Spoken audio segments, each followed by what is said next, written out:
अन्नपूर्णा पत्र jelly cake.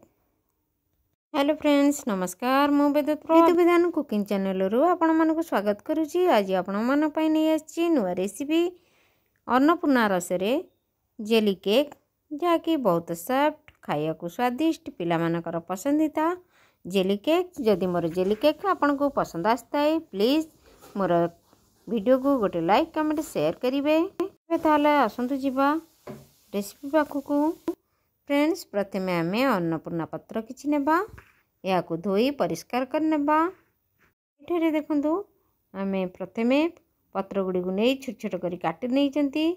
आउ किछि पत्र सैंपल देखैली अन्नपूर्णा पत्र जो माने जानि नांती जानिबे। देखंतु एबे आमे या को काटि नै धोई नै चंती। एबे चलंतु मिक्स ग्राइंडर रे या को पकाई अल्प टिके पानी दे ग्राइंडिंग कर नेबा। आउ तार रस को छाणी नेबा। अन्नपूर्णा पत्र रे बहुत खुशबूदार थाए। आउ जेकोसी आमे पिठा बा भात बनाई थांती या बहुत स्वादिष्ट बासना आसी थाए। आउ आमर यार भी औषधीय गुण अच्छी। या को खाइबा द्वारा अनेक समस्या भी दूर होई थाई शरीर रु।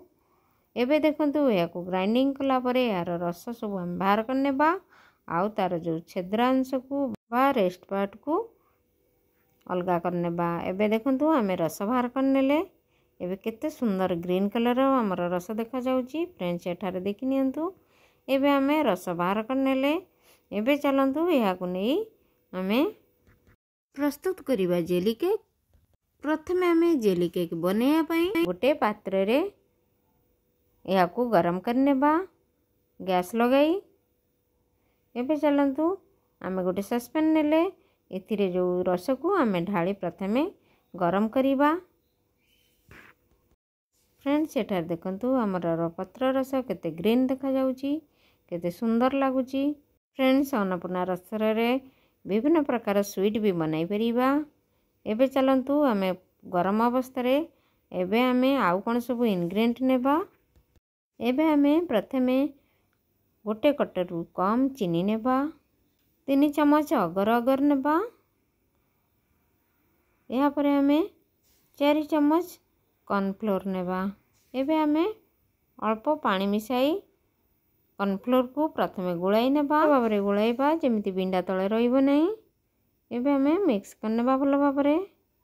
एबे आमे अगर अगर को ठंडा पानी रे भलो भाबरे गुलाई नेबा। आमे गुलाई नेले। एबे चलंतु हमर जो पानी बसैतिले अन्नपूर्णा पानी को चेक करिबा। फ्रेंड्स एठार देखंतु एबे आमे चीनी को पकाई नेबा। या को पकाई किछ समय फुटाइबा। चीनी को आमे मिक्स करिया पाई किछ समय घांटीबा। चीनी मिक्स होई गेले एबे आमे चलंतु कॉर्नफ्लोर को पकाई नेबा। एबे आमे पकाई कॉर्नफ्लोर धीरे धीरे करी घांटीबा। या को आमे भलो भाबरे मिक्स हेबा पर्यंत घांटीबा।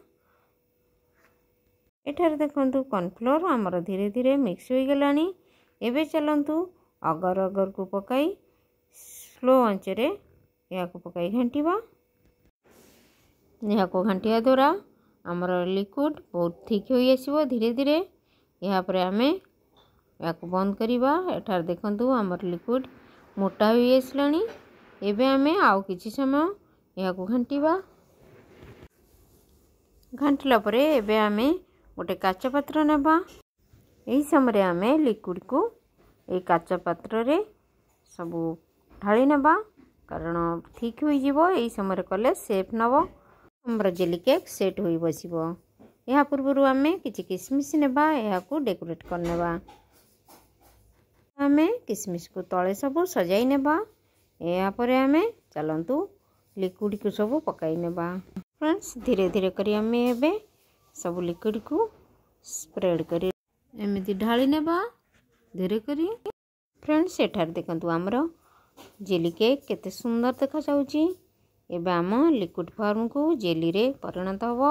आम जदि या घर टेम्परेचर रे 30 मिनिट रखिबा ताले एबे आमे या छाड़ी नेबा किसी समय ठंडा हेबाकू। एबे हमर ठंडा हो गलानी या चलंतु आउ 30 मिनिट पई फ्रिज रे रखि नेबा। फ्रेंड्स 30 मिनिट परे देखंतु हमर जेली केक सेट हो जाईची केते सुंदर भाबरे। देखंतु आउ एक प्लेट रे नै या उल्टाई नेबा। प्रथमे आमे गोटे प्लेट नेबा व्हाइट प्लेट। एबे आमे या रखी उल्टाई नेबा। फ्रेंड्स एठार देखंतु हमर जेली केक प्रस्तुत हो गला। एबे चलंतु काटी परसनेबा खाइबा पाई। फ्रेंड्स आज रेसिपी केमिति लागिला? फ्रेंड्स ये बहुत टेस्टी तुलतुलिया सॉफ्ट एमिति थरे बनातु तो खातु। यदि भल लगी थाए प्लीज चैनल जदि नुआ होइतिबे प्लीज मोर चैनल को सब्सक्राइब करिवे। साइड रे बेल आइकन को प्रेस कर देबे। जदि मोर वीडियो भल लगी थाए ताले गोटे सब्सक्राइब करिवे। साइड रे बेल आइकन प्रेस कर देबे। आउ मोर वीडियो को लाइक कमेंट शेयर करियो को जमार भूलिबे नहीं। रहिली नमस्कार। पुणी आसीबे आउ एक नुआ रेसिपी नहीं। Bye see you again.